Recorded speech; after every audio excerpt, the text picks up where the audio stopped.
Buongiorno, ben ritrovati a un nuovo appuntamento con A Voi la Linea. 3 farmacisti sono stati segnalati dai carabinieri del NAS di Udine perché non vaccinati contro il Covid. Le loro farmacie sono tutte attive in provincia. 3 farmacisti sono stati segnalati dai carabinieri del nucleo antisofisticazione e salute del capoluogo friulano perché risultati non vaccinati contro il Covid-19.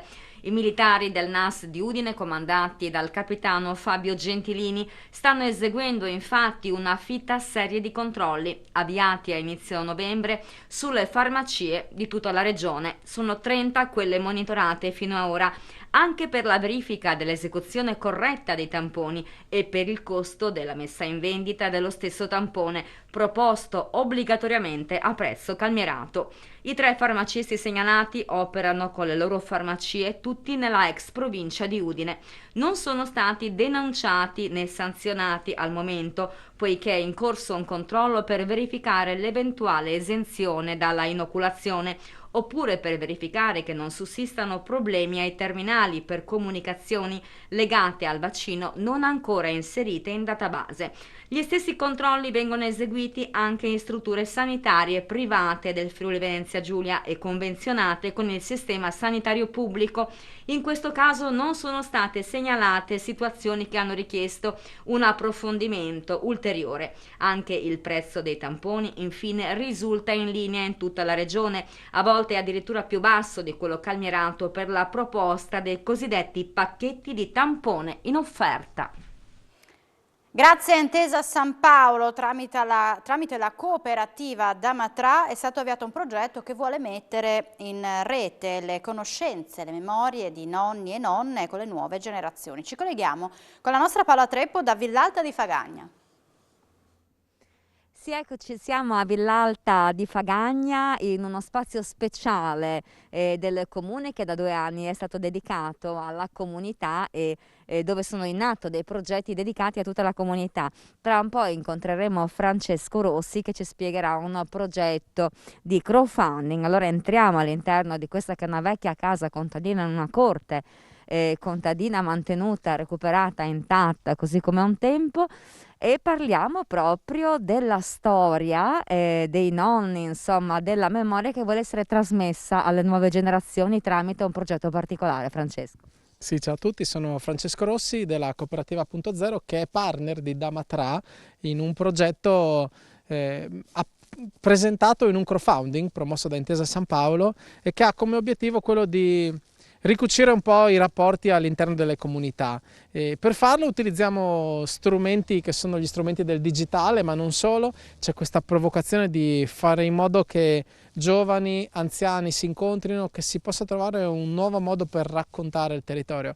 Però raccontarlo è anche viverlo, e quindi il progetto, a fianco a questa provocazione, avrà tante attività nei prossimi 15 mesi che prevedono di stare assieme, conoscersi, ricucire un po' quei rapporti che durante questi ultimi 2 anni sono un po' saltati. Vedete anche questo spazio, una delle azioni è previsto che venga recuperato, che venga restituito alla comunità come luogo d'incontro. All'interno già ci sono spazi per fare laboratori, ci sono gli uffici di Damatra, che è la cooperativa capofila del progetto, e che, come penso molti degli spettatori sapranno, si occupa di formazione didattica nell'ambito della lettura con laboratori in tutta la regione.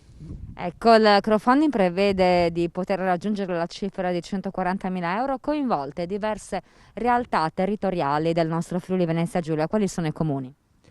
I comuni sono ancora in parte in via di definizione, sono 6: Lignano, Paesen di Prato, Pozzuolo, Romans di Sonzo, Udine e ovviamente Fagagna. Su alcuni c'è ancora il beneficio del dubbio, però in questo momento il progetto non è partito, partirà da gennaio nel caso il crowdfunding andasse a buon fine, come tutti ci auguriamo. E in ognuno di questi posti verranno replicate una serie di attività che hanno proprio a che fare con la comunità, quindi mappe di comunità, murales, laboratori multidisciplinari, attività per far incontrare le persone. Ecco, quindi attività legate un po' come il trend degli ultimi anni alla necessità di ricollegare quelli che sono quelle che sono le esperienze dei nonni e delle nonne che si stanno perdendo purtroppo con le esperienze nuove dei giovani, in un interscambio insomma che possa essere utile per entrambe le fasce di queste generazioni. Sì, certo, la memoria è qualcosa che va conservato. In questo caso la provocazione del digitale è importante, ma non immaginiamo un progetto troppo digitalizzato. Gli strumenti digitali sono un pretesto per fare proprio un'operazione sulle relazioni, sulla memoria. Ecco, anche in aree rurali che di digitale, diciamo, non hanno moltissimo, su cui si sta puntando, però che non hanno ancora questo tipo di servizio al 100%. Beh sì, il territorio, anche se le cose stanno migliorando, ha ancora delle problematiche. Ecco, qui fortunatamente in termini di connessione siamo in un buon punto, siamo vicini alla città, però è chiaro che in questo periodo si sente il tema del digital divide. Entrambi i partner del progetto operano su diversi territori e certe cose è evidente che in certi territori non riesce a fare, quindi sicuramente questa è una cosa che esula del nostro progetto e che speriamo le istituzioni riescano a risolvere in fretta. Allora ringraziamo Francesca, insomma, in bocca al lupo a chi sta promuovendo questa iniziativa finalizzata appunto alla trasmissione dello scambio della conoscenza tra generazioni. Qui da Fagagna è tutto, ti restituisco la linea. È stata inaugurata ieri la nuova sede del cluster Legno Arredo all'interno di Villa Tavagnacco a Manzano. La nuova sede, donata da Banca Ter, rappresenta simbolicamente un nuovo inizio per il cluster, alla cui guida da maggio c'è Matteo Tonon.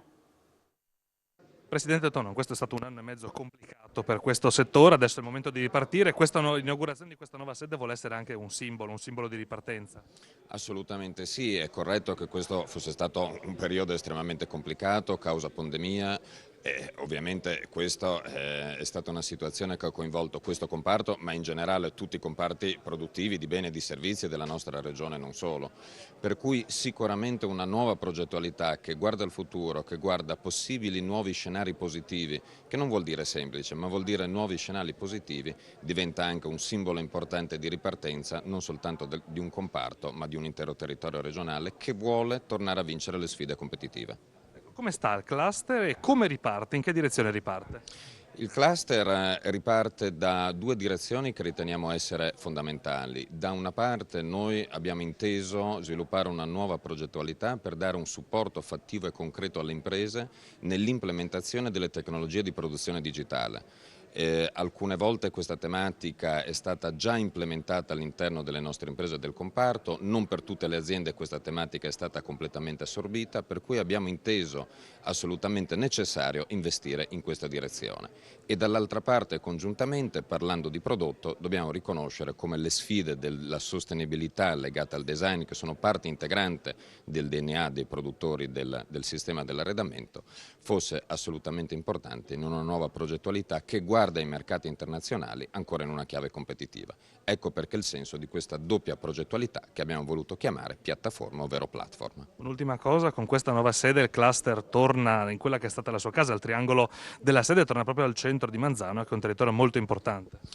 Il cluster corretto torna al centro di quello che è il distretto della Sedia, torna a Manzano, ma voglio sottolineare come l'operatività del cluster non si esaurisca all'interno del distretto della Sedia, in quanto l'operatività del cluster ormai è sviluppata in chiave regionale. Voglio ricordare come siano fondamentali le progettualità su questo territorio, tanto sul territorio di Brugnera, che molte soddisfazioni dà, contando imprese importanti e forse fra le più importanti del nord-est o addirittura d'Italia. Questa è una sede molto importante, con un edificio storico come Villa Tavagnacco, e più una sede operativa molto importante che viene appunto donata da Banca Ter. Certo, in questo momento siamo nella sede storica della vecchia Banca di Basigliano, oggi Banca Ter, una sede che ha visto dei passaggi importanti per la crescita di questo territorio nella storia.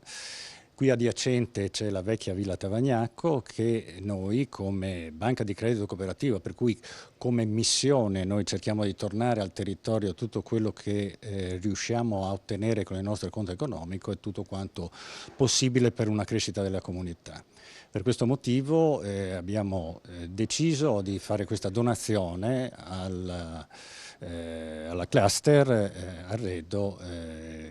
Sono convinto che ci sarà un valore aggiunto importante, ricordando che gli attori non sono soltanto gli imprenditori e il cluster da una parte e la banca dall'altra, ma forse l'attore principale è appunto la comunità vista anche in senso ampio, per cui comunità vista come politica, ma e soprattutto come popolazione di Manzano. Questa operazione darà un valore aggiunto alla città di Manzano anche in termini estetici, perché non si limita a una ristrutturazione della villa, ma c'è tutto un complesso architettonico di lavoro che darà un respiro molto importante a tutta la città di Manzano. Assessore, l'inaugurazione di questa nuova sede del cluster Legno Arredo è in realtà un ritorno alle origini, un ritorno in quella Manzano che è stata al cuore del distretto della Sedia per tanti anni. Beh, un cluster che in questi anni è cresciuto in maniera importante, un cluster che ha ampliato la gamma dei servizi offerti poi alle imprese del comparto, un cluster che ha collaborato con il sottoscritto anche alla stesura di sviluppo impresa. Non dimentichiamoci che all'interno di sviluppo impresa c'è una parte importante di articolato che si occupa di legno, si occupa di arredo, soprattutto del legno del Friuli Venezia Giulia. Insomma, sappiamo benissimo quanto forte è per il Friuli Venezia Giulia il comparto del legno arredo, sia per quanto riguarda la produzione interna sia per quanto riguarda le esportazioni. Una nuova sede è sempre, come dire, foriera di nuove avventure. Noi abbiamo potenziato il cluster stesso. Oggi c'è stata un'assemblea ai fini di ampliare anche e modificare lo statuto, quindi diventerà strumento anche per erogazione di contributi alle imprese del territorio. Non è finita qua, stiamo ancora lavorando per far ripartire. Guardi, noi oggi ci troviamo a Manzano, il triangolo della Sedia famoso, per diversi lustri ha caratterizzato la nostra regione. Beh, con un pizzico di presunzione noi vorremmo far ritornare quel comparto a quei livelli. Bene, ci fermiamo per la pubblicità, poi ritorneremo in diretta da voi la linea. Tra poco.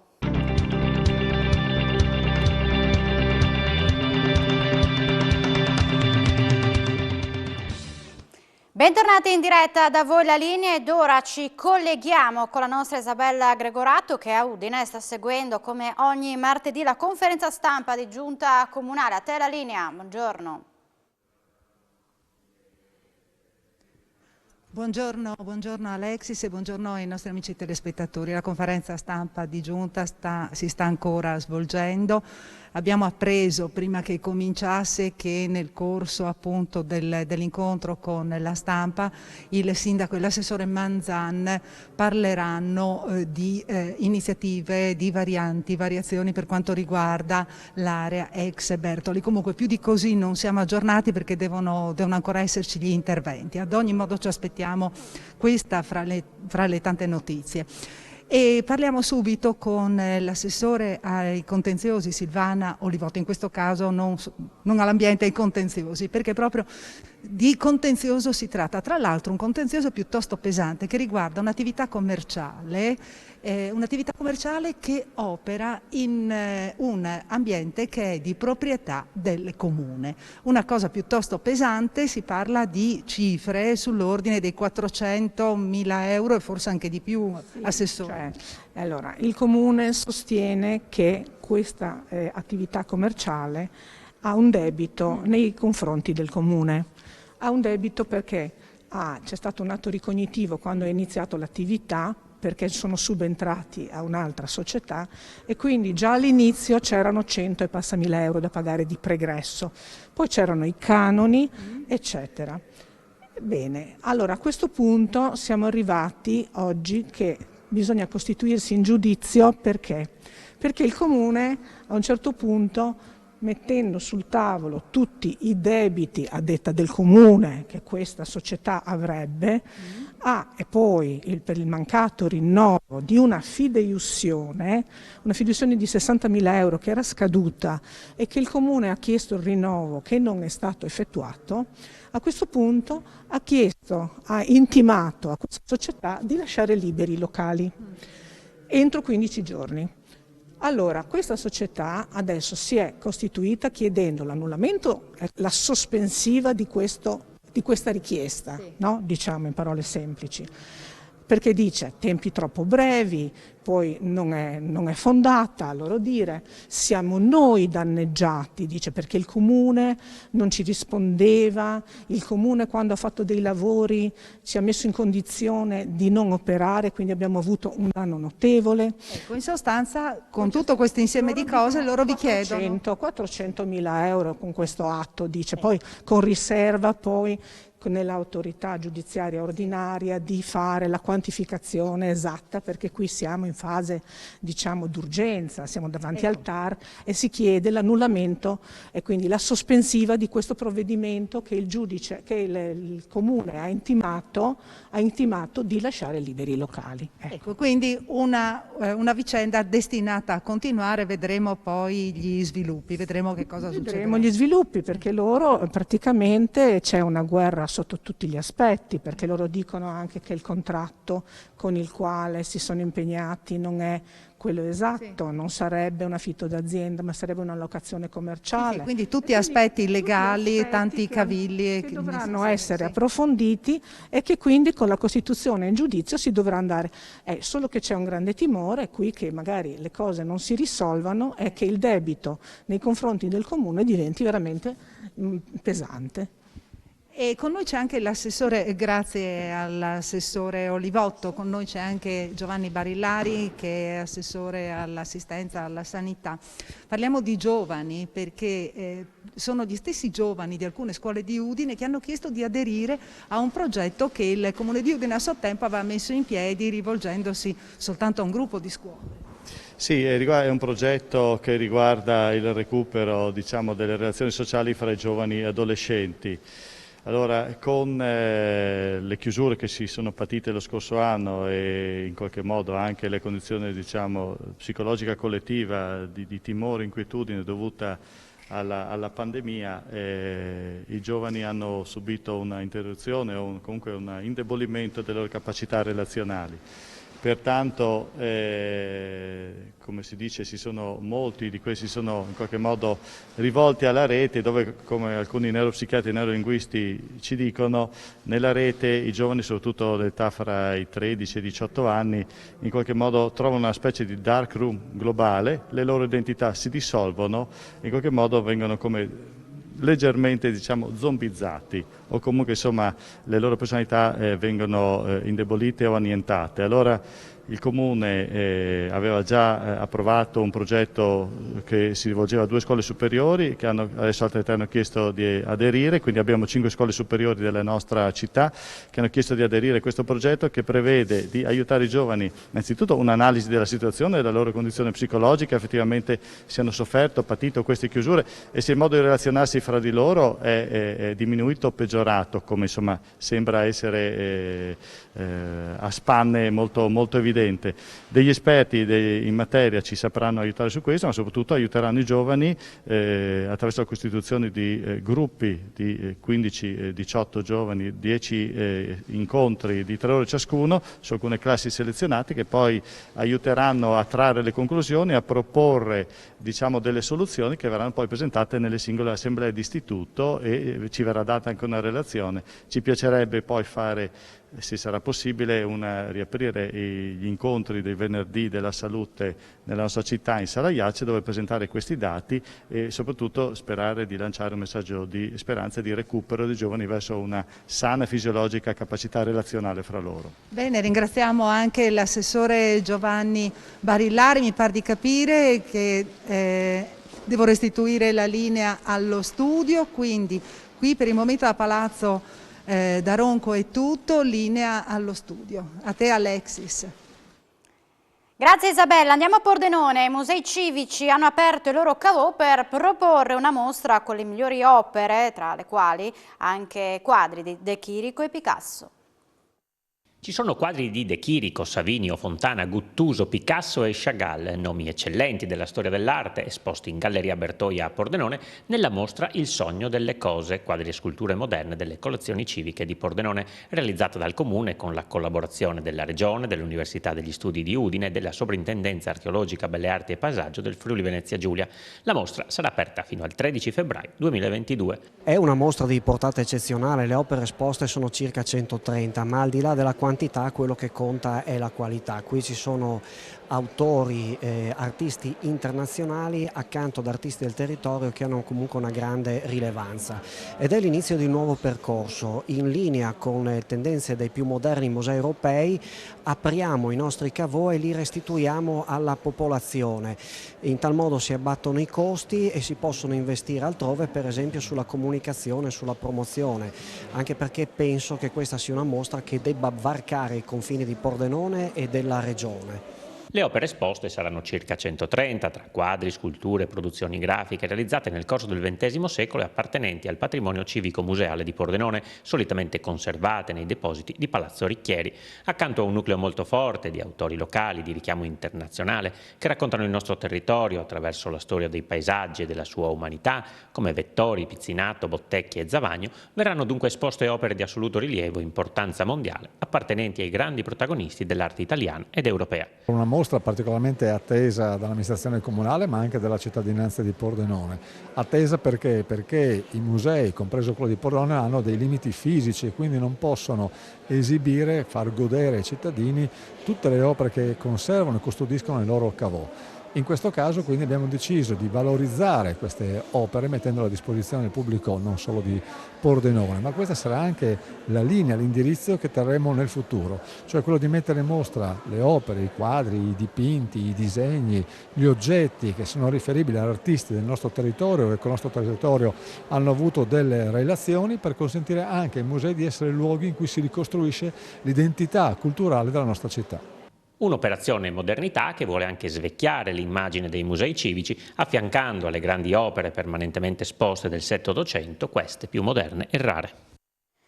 Sognare in grande e porsi degli obiettivi apparentemente irraggiungibili sono questi alcuni dei suggerimenti che Oscar Farinetti, imprenditore, ha lanciato alle nuove generazioni durante la Fiera del Lavoro a Udine, durante la quale è stata premiata anche una manager di Electrolux come migliore ingegnere gestionale dell'anno. Vediamo.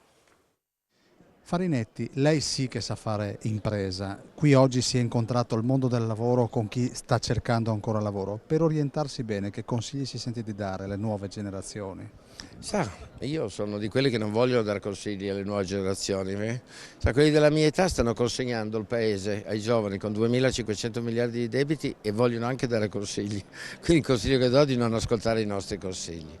E quindi al limite racconto un po' di robe mie, poi se hanno voglia le copiano, le applicano, facciano come credere. Credo che il segreto sia Never Quiet, proprio il titolo del mio libro, cioè non stare mai quieti, non accontentarsi mai, darsi anche dei budget utopici, degli obiettivi irraggiungibili, tanto si va sempre un po' più là che a non darsi dei budget limitati, sognare e cercare di applicare. Se vive una volta sola nella vita conviene fare grandi sogni e provarci.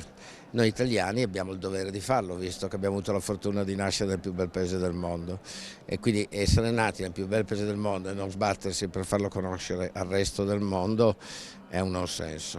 Quindi spingere, spingere, spingere. Sì, però con criterio, non così da aquiloni, insomma. Fatto bene, con un po' di senso dell'orientamento. Il segreto è l'analisi, bisogna studiare bene prima, bisogna studiare molto, capire per individuare la strada giusta. Poi se sbagli il progetto non è un problema, torni indietro, lo rifai finché funziona. Ma quella che non bisogna mai sbagliare è l'analisi, cioè scegliere la direzione giusta in base allo scenario. E la direzione è una sola. Noi che siamo nati in Italia, vendere bellezza al resto del mondo e per farlo bisogna però sapere di arte, sapere di cibo, sapere di manifattura, avere la testa e le radici, avere il cuore e le radici a casa e avere la testa fuori di casa. Concludendo, che segni lascerà secondo lei la pandemia? Siamo tutti un po' diversi, ci ha aiutato a riflettere, ci sarà un nuovo effetto clessidra, i migliori usciranno ancora migliori e i peggiori dimostreranno che non c'è limite al peggio. Un tempo certe figure non erano così tanto riconosciute da noi maschietti, passata un po' di acqua sotto i ponti. È passata sì, un po' di acqua sotto i ponti, ma c'è ancora del lavoro da fare. Nel senso che lei ritiene che le donne sono ancora un po' discriminate? Beh, magari discriminata è una parola importante, no? Però ci sono ancora delle disparità e il percorso è lento e lungo, ma dipende anche da qual è la prospettiva che si prende e da quale angolazione si guardano le cose. Lei è presente qui al talk show e parla di resilienza. Voi avete già fatto un po' di allenamento da questo punto di vista? Direi di sì. Quest'ultimo anno e mezzo è stato molto impegnativo, abbiamo cercato di reagire davanti a una situazione complessa e difficile, abbiamo colto anche un'opportunità perché comunque siamo riusciti a fare cose che non avremmo mai pensato e siamo stati comunque molto contenti. Siamo in chiusura, ma l'informazione di Telefriuli ritornerà puntuale in diretta alle 16:30. Grazie per l'attenzione e buon pomeriggio.